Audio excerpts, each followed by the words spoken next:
Good morning, everybody. Well, it's almost noon, but today's topic is what you want to do, what you have to do, and what you ought to do. I touched on this a little bit over many vlogs and videos and things like that. And today's a prime example. Um, we're a one car household. And yesterday, when I was saying, hey, just put a yes out into the universe for my family and myself, those yeses, I think they're working. And so please continue. And anybody who needs a yes, who needs positive vibes out there in the universe, let me know. And I will put that out there for you because I think that collective consciousness and that energy that goes out there works.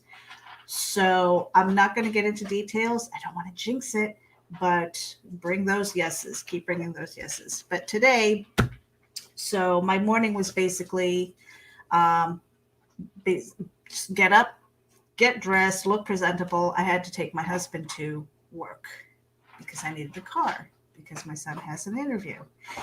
And, so that whole thing of driving back and forth and being the taxi and stuff like that, those are things that I ought to do. I don't need to do it, but if I want to see them succeed in doing what they do or getting their yes, then I have to sometimes put aside the thing that I want to do. What did I want to do? I wanted to get an early run. I did it a little bit later. I wanted to take the couple hours of the back and forth driving and stuff like that. Those are hours. Those are daylight hours where I could either be working, writing, editing something, uh, whatever it is, because I have a lot of things that are on my desk. And I'm okay with that. I'm okay with doing the things that I ought to do to help others succeed because it's just a matter of me taking the time to say, okay, how can I rejig my schedule so I'm not missing out on the things that I want to do or the things that I need to do. Okay. So, I mean, that's really just the short and sweet of it today. Again, each time that I go out there, it's a 30-minute, it's anywhere from a 20-minute to 30-minute drive one way. So I'm going back and forth quite a few times today. At least it's in the same direction. I just wish the timing was a little bit together, but I'm okay with that. Um, anyway, so we've got a couple of people tuning in. I am always surprised when I get people popping into the live stream. Teresa Dunn, good morning. Joe D. McPhee, morning. What's new on my comic? Okay, so The Dying is actually the first 8 pages of my comic book. Those 8 pages are inked and I am lettering this weekend because I told Rob Anderson that I was going to letter at least the first run.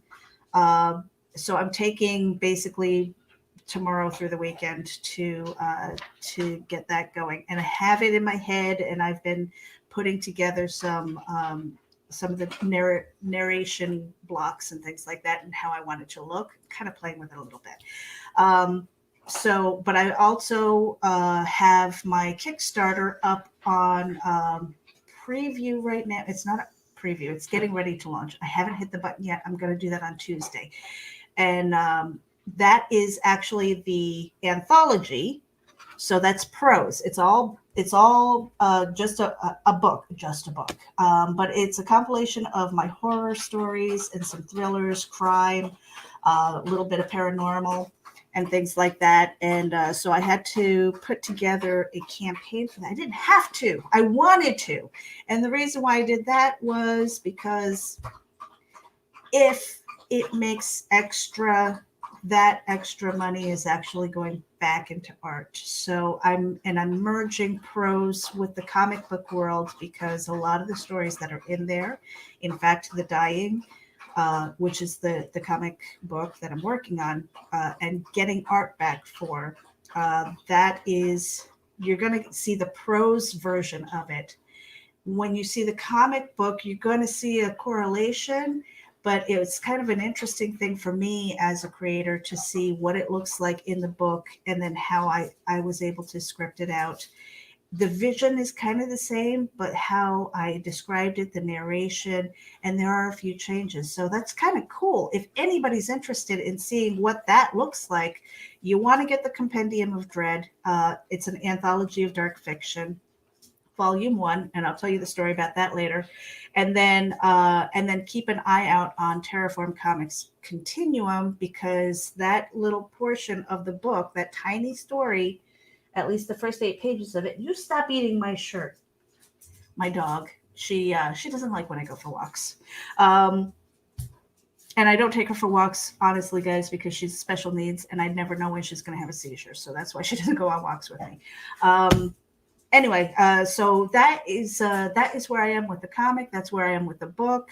It is, the first edition is actually going up on Amazon, and I was thinking about pushing that deadline.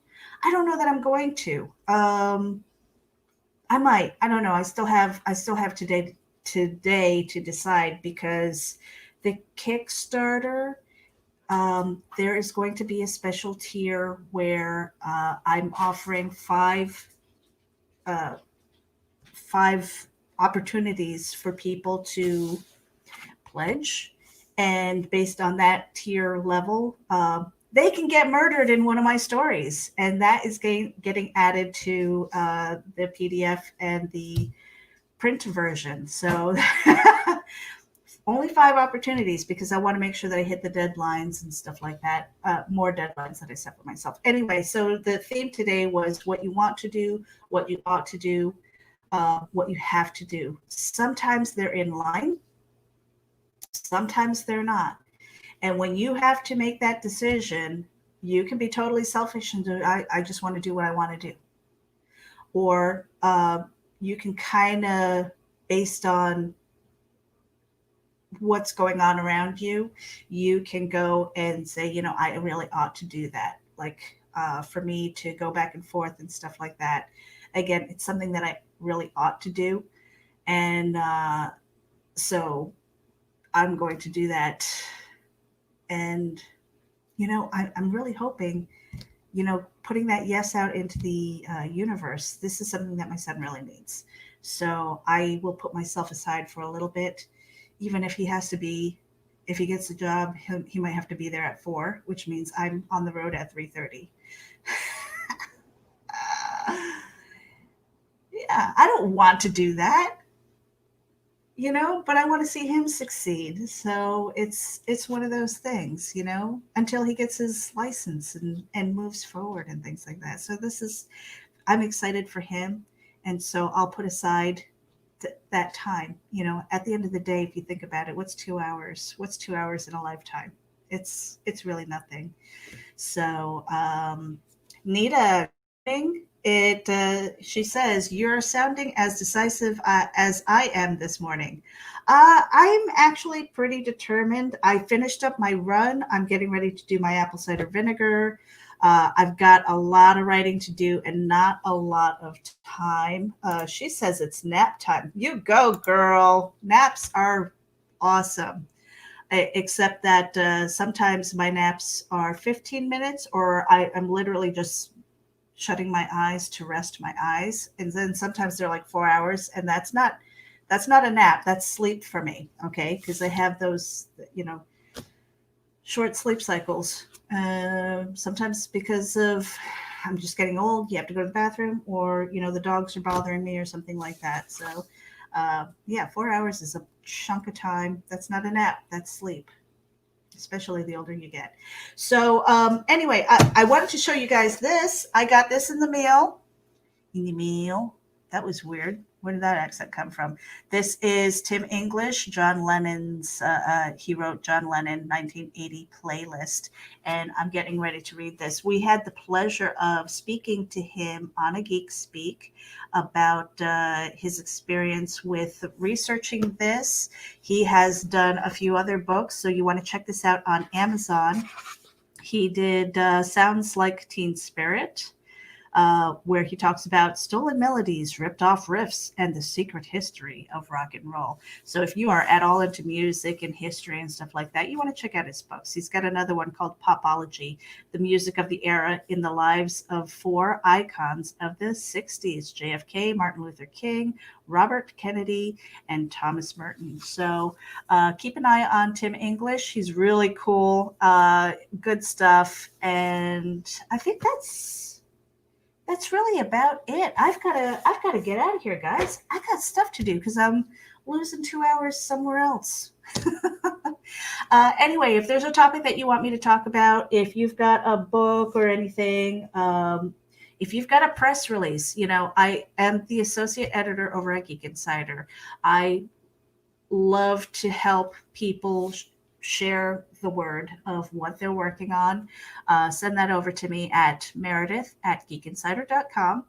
And also just on my personal channels. I am trying to grow those as well. So make sure you hit the YouTube channel, hit the subscribe button.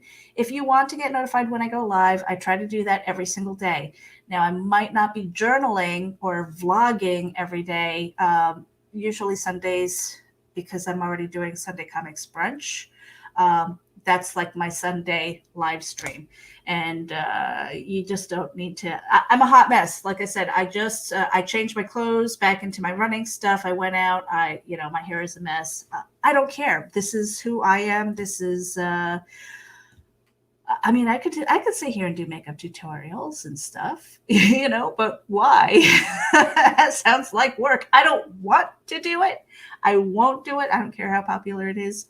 I might do that just for fun, just for a little bit of special effects and things like that, so you can see a difference. But yeah, not a beauty channel by any stretch of the imagination.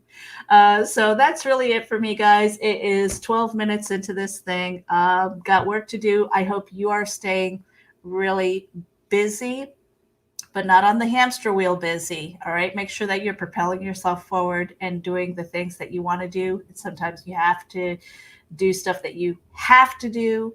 And, like today, what I'm doing, there are things that I ought to do. And I'm okay with that because I own those decisions. They are mine. Nobody else is to blame for what I do but me. So I think that's about it. I will talk to you guys tomorrow. I think I'm going to get a shower in, okay? Yeah, I think I'm overdue for a shower. See you guys. Have a great day, and I'll talk to you tomorrow. Right, Aaron Donnelly tuning in late, not a hamster wheel busy. You know what I'm talking about. I know you know what I'm talking about. Stay off the hamster wheel. Bye.